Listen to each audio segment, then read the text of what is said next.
যুবক, আজকে তোমাদেরকে বলি, তুমি যদি মুসলমানের সন্তান হয়ে থাকো, তাহলে আজকে তোমাকে এই চিন্তা করতে হবে, এমন কাজ আমি করব না যেই কাজের জন্য আমাকে মৃত্যু পরবর্তী জীবনে আমাকে গুনাহ পেতেই থাকবো, এই কাজ আমি করব না। এটা মুসলমান, এটা হলো মুহাম্মদ সাল্লাল্লাহু আলাইহি সাল্লামের কলিজার টুকরা উম্মত, এটা হলো উম্মতের পরিচয়। আজকে আপনি আশ্চর্য হবেন, গোটা পৃথিবীতে এখন নেট ব্যতীত মানুষ থাকতে পারে না। আজকে যুবকগুলি এগুলি ছাড়া থাকতে পারে না।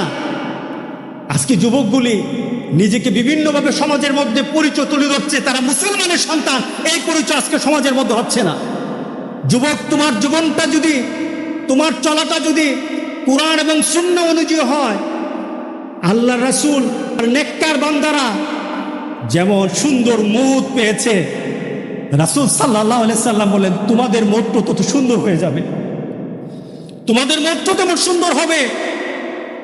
রাসূল সাল্লাল্লাহু আলাইহি সাল্লাম বলতেছেন তুমি দুনিয়াতে যেভাবে চলবা মউতটাও তেমন হবে।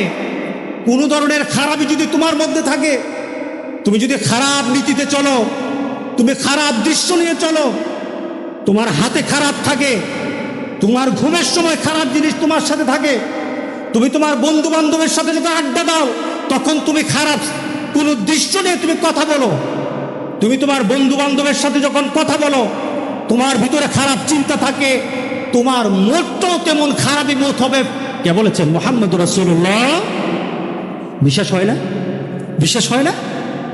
মুহাম্মদ সাল্লাল্লাহু আলাইহি সাল্লাম বলে গেছেন তোমার মতটা তেমন হবে। শুধু তাই নয়, কামা তামুতুন্না তুবাসুন, যেমন তোমার মত হবে তেমনই ভাবে তোমাকে আখিরাতে উঠানো হবে।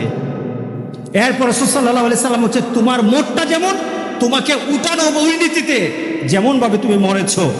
শুধু তাই নয়, কামা তুবাসুন তুহশারুন, যেমন ভাবে তোমাকে হাসর করা হবে, যেমন ভাবে তোমাকে উঠানো হবে তেমন ভাবে তোমার হাসর হবে। সুতরাং দুনিয়া যেমন হাসর তেমন, দুনিয়া যেমন মউত তেমন, দুনিয়া যেমন কবর তেমন।